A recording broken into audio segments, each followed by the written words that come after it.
सौरमंडल।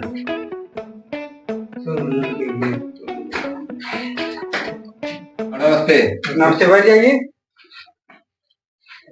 देखिए, आज मैं आप लोगों को हिंदी पढ़ाऊंगा, ठीक है। ब्लैक बोर्ड पे पहले लिख रहा हूँ, ठीक है। आप लोग शांति से देखिए क्या है।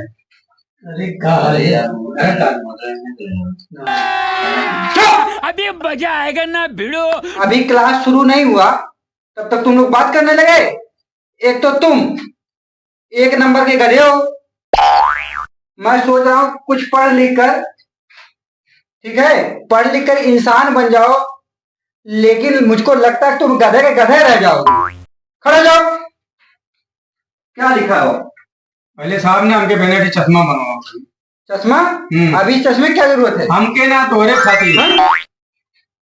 मेरे लिए? हाँ। मुझको क्या हुआ? ऐसा ना चश्मा लगेगा ना तब मौके दिखी कि हम बने इला गधा आइला। बैठो। नो तू समझा?